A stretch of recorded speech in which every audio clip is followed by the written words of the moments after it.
Hello everyone. आज हम पढ़ने वाले हैं टोटल एनर्जी, पोटेंशियल एनर्जी और काइनेटिक एनर्जी। चलो करते हैं स्टार्ट। तो हमारी हेडिंग हो जाएगी बेटा total energy, potential energy and kinetic energy.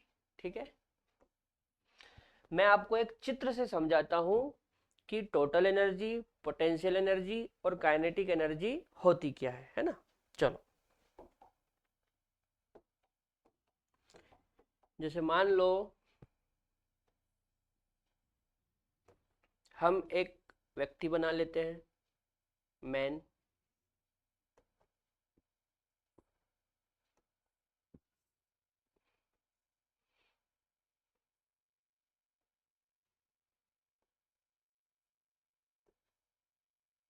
ठीक है, ये हो गया एक मैन, मतलब व्यक्ति। ठीक है, मान लेते हैं कि इस व्यक्ति ने अपने हाथों में एक फुटबॉल को पकड़ रखा है। ठीक है, इस व्यक्ति ने अपने हाथों में क्या पकड़ रखा है? फुटबॉल। ठीक है, मान लो ये फुटबॉल हो गया। ठीक है बेटा, ये एक फुटबॉल है, फुटबॉल।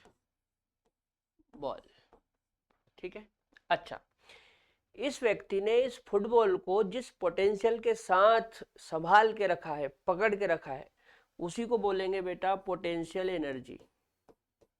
ठीक है, इस व्यक्ति ने इस फुटबॉल को जिस पोटेंशियल के साथ संभाल के रखा है, पकड़ के रखा है, उसी को हम क्या बोलेंगे? Potential energy. ठीक है, अच्छा, मान लो ये व्यक्ति इस फुटबॉल को आगे की तरफ फेंक देता है।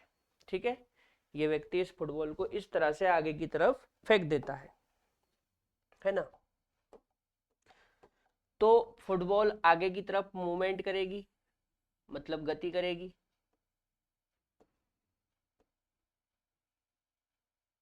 ठीक है, मान लेते हैं कि ये फुटबॉल आगे की तरफ वी वेग से गति करेगी। ठीक है, तो जब ये फुटबॉल वी वेग से गति करेगी तो उस समय इसकी जो एनर्जी होगी उसको बोलेंगे बेटा काइनेटिक एनर्जी। क्या बोलेंगे? Kinetic energy. और काइनेटिक एनर्जी होती है हाफ mv स्क्वायर। ठीक है, इतना समझ में आया? इस व्यक्ति ने इस फुटबॉल को जिस पोटेंशियल के साथ संभाल के रखा है उसी को बोलते हैं पोटेंशियल एनर्जी। अब इसने जब फेंका तो जो पोटेंशियल एनर्जी थी वो काइनेटिक एनर्जी में कन्वर्ट हो गई और फुटबॉल वी वेग से आगे की ओर गति करने लगी। क्लियर? अब बात करते हैं टोटल एनर्जी की। तो इसकी टोटल एनर्जी हो जाएगी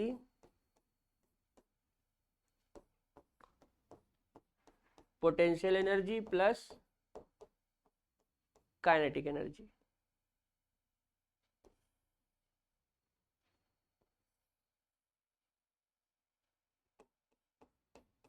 ठीक है बेटा, पोटेंशियल एनर्जी और काइनेटिक एनर्जी का जो टोटल होता है उसी को हम कहते हैं टोटल एनर्जी। नोट करो।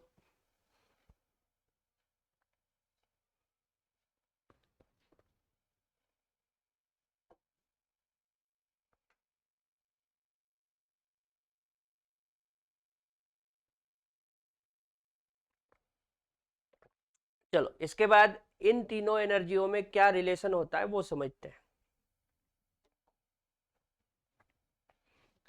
तो आप लोग याद रखना, याद रखें। क्या याद रखें? जो टोटल एनर्जी होती है ये पोटेंशियल एनर्जी के हाफ के बराबर होती है। ठीक है, जो टोटल एनर्जी होती है वो पोटेंशियल एनर्जी के हाफ के बराबर होती है और काइनेटिक एनर्जी के माइनस के बराबर होती है। ठीक है, ये रिलेशन आप लोग याद रखना। Total energy equal to potential energy by 2 equal to minus kinetic energy. ठीक, अब जैसे मान लो आपको कोई क्वेश्चन दिया, ठीक है, एक दो क्वेश्चन करते हैं इसके ऊपर।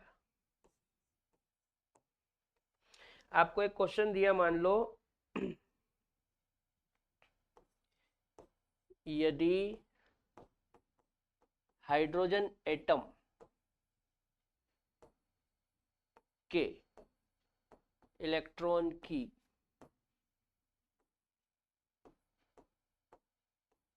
कुल ऊर्जा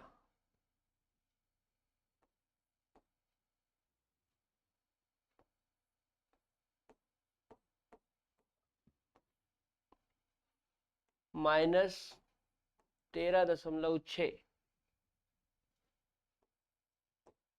हो तो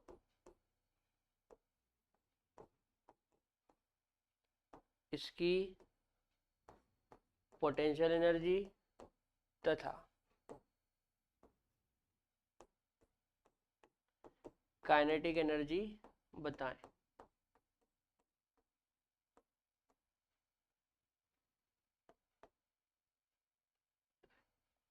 ठीक है बेटा, यहाँ पे ये जो 13.6 है ना, ये इलेक्ट्रॉन वोल्ट में है। काय में है?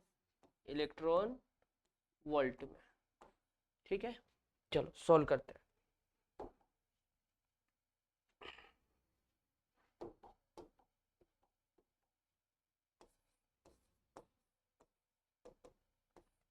सबसे पहले बेटा अपन पोटेंशियल एनर्जी सॉल्व करते हैं ना।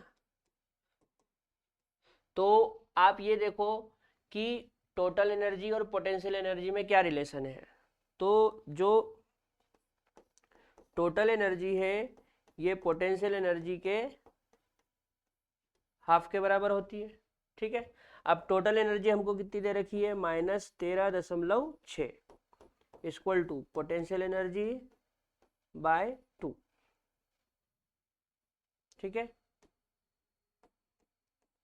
अब मान लो मेरे को पोटेंशियल एनर्जी निकालनी है, तो ये 2 का इसमें मल्टीप्लाई कर देंगे, तो पोटेंशियल एनर्जी इक्वल टू हो जाएगा -13.6 इंटू 2। सोल्व करने पे ये आएगा 2 छंग 12 की 2, हाथ का या 1, 2 तिया 6 और 1 7 और 2 एकम 2, तो ये आएगा -27.2 इलेक्ट्रॉन वोल्ट। ठीक है, टोटल एनर्जी पोटेंशियल एनर्जी के हाफ के बराबर होती है। टोटल एनर्जी -13.6 दे रखी है equal to potential energy by 2। 2 का इसमें गुणा करेंगे तो कितना हो जाएगा? -27.2 इलेक्ट्रॉन वोल्ट। ठीक है, अच्छा, अब अब हम काइनेटिक एनर्जी निकालते हैं। ऐसे करते हैं, अलग कलर के पेन का यूज कर ले।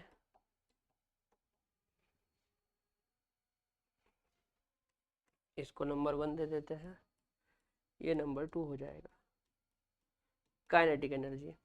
तो काइनेटिक एनर्जी क्या होती है बेटा? यहां से देखो, इसको थोड़ी देर के लिए छुपा लो। तो टोटल एनर्जी और काइनेटिक एनर्जी एक दूसरे के बराबर है माइनस चिन्ह के साथ। मतलब मैं लिख सकता हूं टोटल एनर्जी बराबर माइनस काइनेटिक एनर्जी। ठीक है, अब टोटल एनर्जी कितनी है? -13.6 equal to minus kinetic energy. ठीक है ना, अब क्या होगा? ये माइनस माइनस प्लस हो जाएगा, तो फाइनली काइनेटिक एनर्जी कितनी आ गई? 13.6, और ये भी इलेक्ट्रॉन वोल्ट में होगी। काय में होगी? इलेक्ट्रॉन वोल्ट में। ठीक है, नोट कर लो। चलो एक और सवाल करते हैं।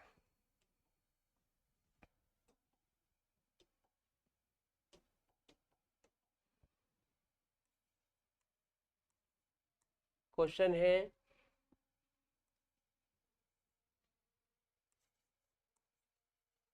यदि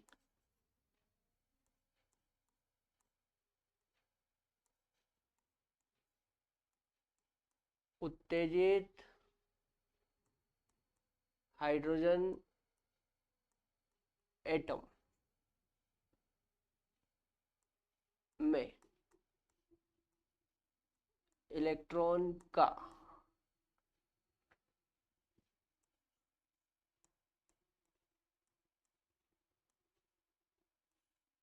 कोणीय संवेग।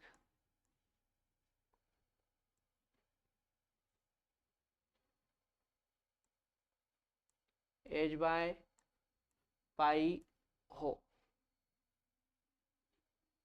क्या हो, एच बाय पाई हो, तो total energy plus potential energy का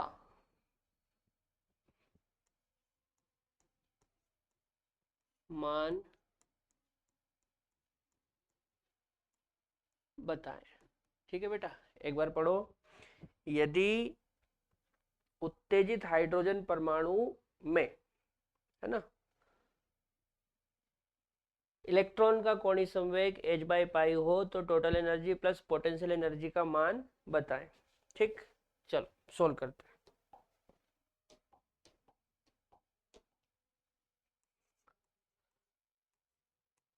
तो आपको याद है बेटा, हम लोग कोणीय संवेग क्या लिखते हैं? कोणीय संवेग इक्वल टू लिखते हैं, कोणीय संवेग को एल से बताते हैं। कोणीय संवेग इक्वल टू हम लोग क्या लिखते हैं? एन एच बाय 2 पाई। अब मेरे को कोणीय संवेग कितना दे रखा है? एच बाय पाई, तो मैं इसकी जगह क्या रखूंगा?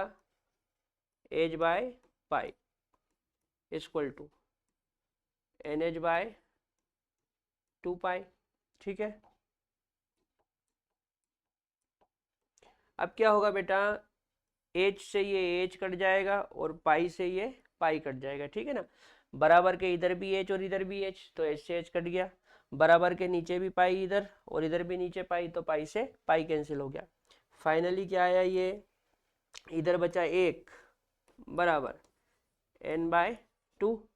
यहां से यदि मैं n निकालना चाहूं तो 2 का 1 में गुणा करेंगे तो 2 आ जाएगा। ठीक है, ये मेरे को n पता चल गया। ठीक है, ये क्या पता कर लिया हमने? n।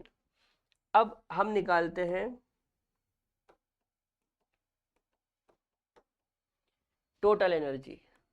तो टोटल एनर्जी क्या होती है? -13.6 इंटू Z² अपॉन n²। -13.6 ऐसा का ऐसा ही। हाइड्रोजन की बात चल रही है और हाइड्रोजन का जेड कितना होता है? 1, तो 1 का वर्ग। ठीक है ना, और n कितना निकाला हमने? 2, तो n की जगह आ जाएगा 2 का वर्ग। ठीक है, 1 के वर्ग का कोई मतलब नहीं है और 2 का वर्ग होगा 4। ठीक है, ये आंसर इलेक्ट्रॉन वोल्ट में आएगा। 4 से इसको काटते हैं तो 4 तिया 12 और 4 चुक 16, मतलब टोटल एनर्जी कितनी आ गई? टोटल एनर्जी आ गई बेटा -3.4 इलेक्ट्रॉन वोल्ट। ठीक है, अब पोटेंशियल एनर्जी निकालते हैं। तो टोटल एनर्जी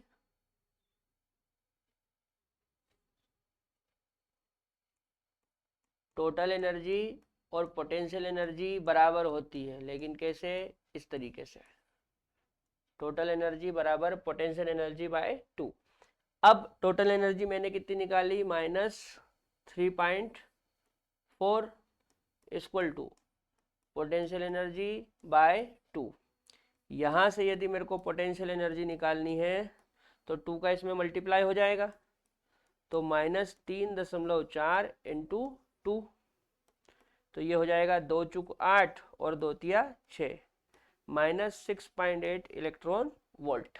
ठीक है, ये आ गई हमारी पोटेंशियल एनर्जी। अब उसने सवाल में हमसे क्या पूछा है? Total energy plus potential energy का मान। तो हम लोग क्या करेंगे,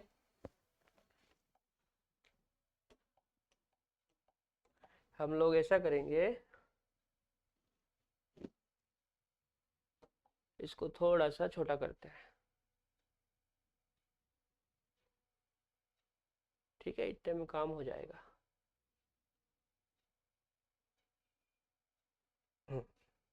यहाँ पे देखो, यहाँ पे कर ले।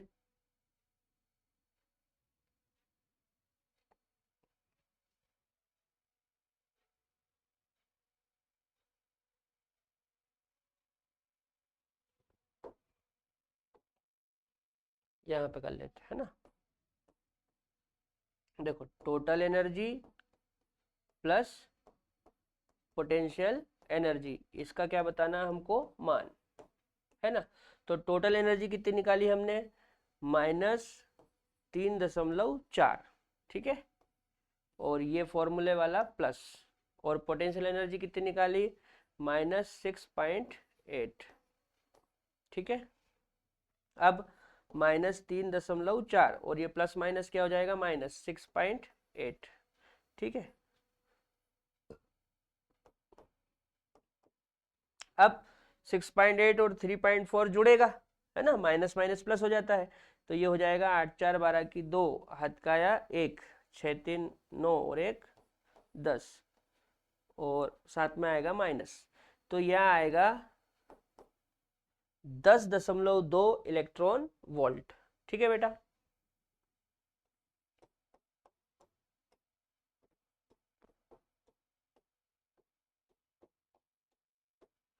तो टोटल एनर्जी और पोटेंशियल एनर्जी का मान कितना आया, -10.2 इलेक्ट्रॉन वोल्ट, ठीक है, और यही हमारा आंसर है, नोट कर लो।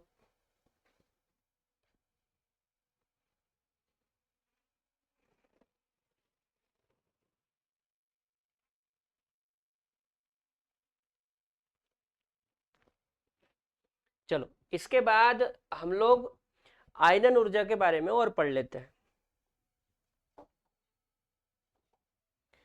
तो हमारी हेडिंग हो जाएगी आयोनाइजेशन एनर्जी, ठीक है, इसको हिंदी में आयनन ऊर्जा कहते हैं, आयनन ऊर्जा।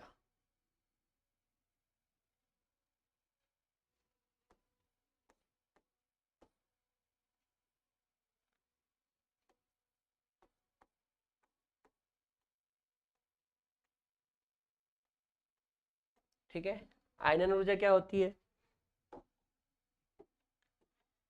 तो जब किसी विलगित परमाणु से इलेक्ट्रॉन को निकाला जाता है, सही तरीके से बोले तो हम बोलेंगे जब किसी विलगित परमाणु की मूल अवस्था से इलेक्ट्रॉन को निकाला जाता है, तो उस समय जितनी ऊर्जा खर्च होती है उसी को बोलते हैं आयनन ऊर्जा, ठीक है, मैं लिख देता हूं।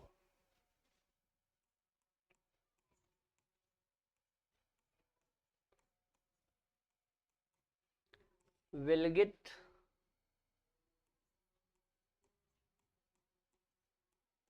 परमाणु की मूल अवस्था, इसको अंग्रेजी में बोलते हैं बेटा ग्राउंड स्टेट।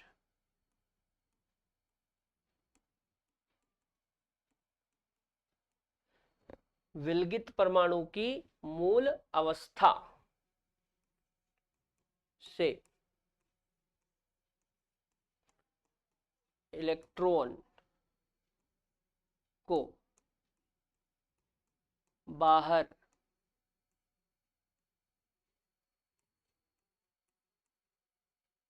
निकालने में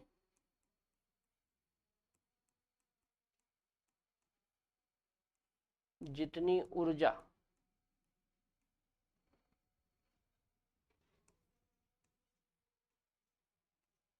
खर्च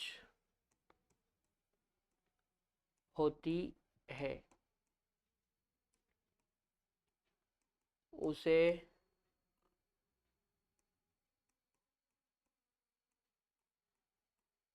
आयनन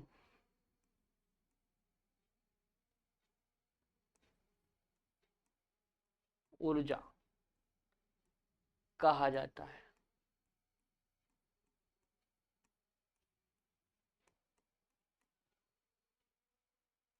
ठीक है, अच्छा बेटा, आयनन ऊर्जा को आयनन विभव के नाम से भी जानते हैं, ठीक है, आयनन ऊर्जा को आयनन विभव के नाम से भी जाना जाता है, तो आप ये भी याद रखना।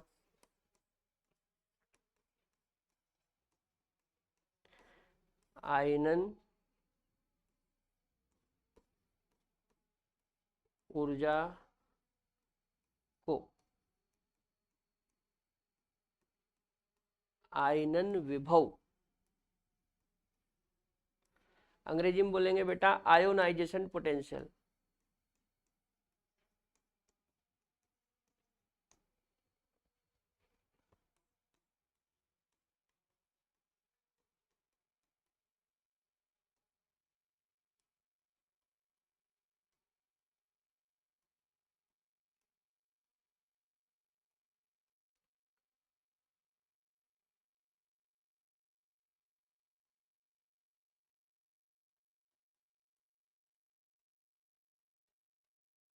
ठीक है, आयनन ऊर्जा को आयनन विभव यानी कि आयोनाइजेशन पोटेंशियल भी कहते हैं। ठीक है, अब आयोनाइजेशन एनर्जी का कैलकुलेशन कैसे करेंगे वो समझते हैं।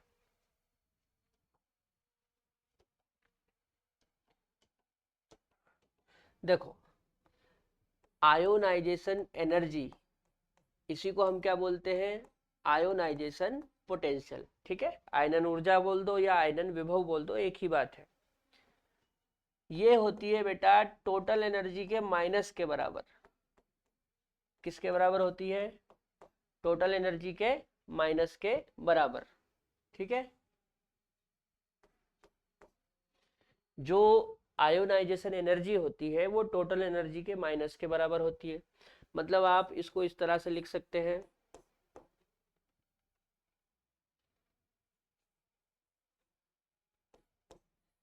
आयोनाइजेशन एनर्जी बराबर माइनस टोटल एनर्जी। ठीक है, अच्छा,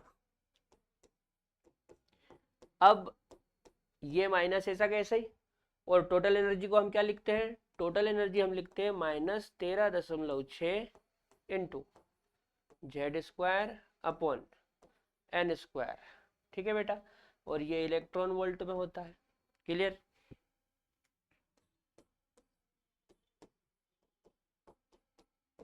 आयोनाइजेशन एनर्जी इक्वल टू, अब देखो ये माइनस माइनस प्लस हो जाएगा, ये माइनस माइनस प्लस हो जाएगा, और ये 13.6 इंटू जेड स्क्वायर। अच्छा, आयरन ऊर्जा क्या होती है, ग्राउंड स्टेट से इलेक्ट्रॉन को निकालने में जो ऊर्जा खर्च होती है, तो ग्राउंड स्टेट मतलब क्या होता है, n बराबर 1, यानी कि मैं n की जगह 1 ले सकता हूं, तो 1 का वर्ग हो जाएगा, है ना। ऐसा क्यों करा मैंने, चूंकि मेरे को पता है ग्राउंड स्टेट के लिए हम क्या लिखते हैं, n बराबर 1, ग्राउंड स्टेट के लिए हम n बराबर 1 लिखते हैं। तो मैंने n स्क्वायर की जगह 1 का स्क्वायर ले लिया, तो फाइनली ये क्या आ जाएगा,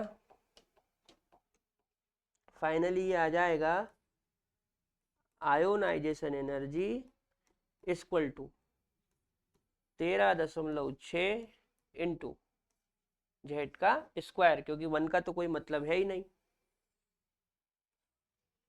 ठीक है ना बेटा, इस सूत्र से आपकी आयनन ऊर्जा निकल जाएगी, है ना, नोट करो।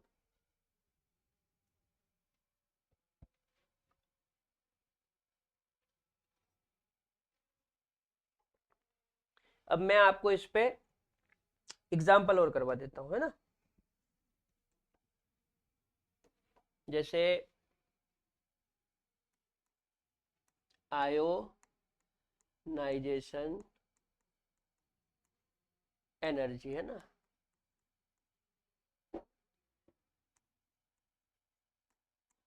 आयोनाइजेशन एनर्जी,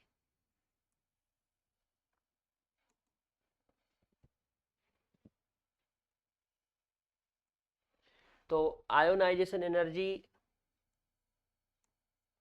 मान लो हमको हाइड्रोजन एटम के लिए निकालनी है, हाइड्रोजन एटम के लिए, ठीक है, या मान लो हमको हीलियम पॉजिटिव के लिए निकालना है, या मान लो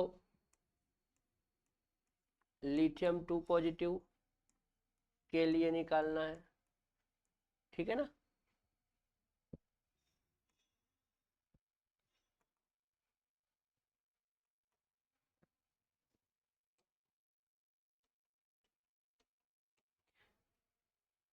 चलो एक एक करके देखते हैं। पहले हाइड्रोजन एटम के लिए तो आयोनाइजेशन एनर्जी कैसे निकालेंगे, फॉर्मूला बताओ।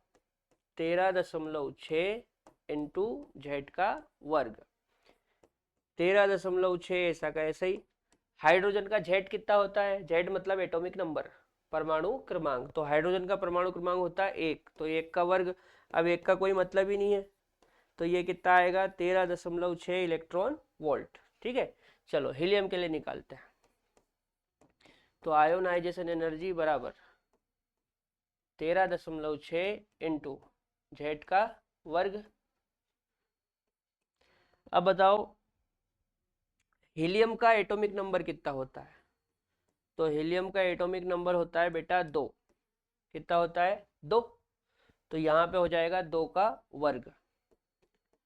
2 का वर्ग कितना होता है 4। ठीक है, चलो 4 का गुणा करो। 4 छंग 24, 24 की 4 हाथ का आया 2। 4 तिया 12, 12 और 2 14, 14 की 4 हाथ का आया 1, 4 एकम 4 और 1 5।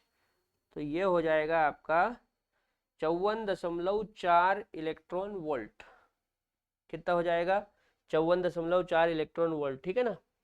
4 4 4 दूना 4 तिया 12, 4 चुक 16, 4 5 20, 4 छंग 24, 24 की 4 हाथ का आया 2, 4 तिया 12, 12 और 2 14, 14 की 4 हाथ का आया 1, 4 एकम 4 और 1 5, 54.4 इलेक्ट्रॉन वोल्ट। ठीक है। अच्छा, लिथियम 2 पॉजिटिव के लिए निकालेंगे तो आयोनाइजेशन एनर्जी बराबर 13.6 इंटू जेड का वर्ग। 13.6 इंटू लिथियम का जेड कितना होता है 3, तो 3 का वर्ग। तो 13.6, 3 का वर्ग कितना होगा 9। चलो 9 का गुणा करो।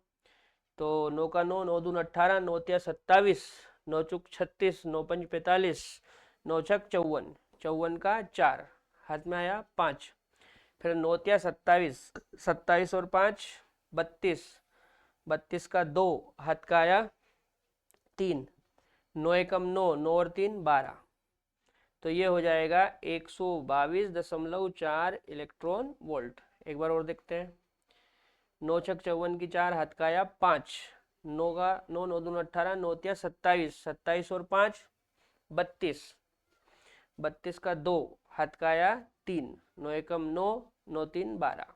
ठीक है, और पॉइंट के बाद एक अंक, तो 122.4 इलेक्ट्रॉन वोल्ट। ठीक है ना, नोट करो।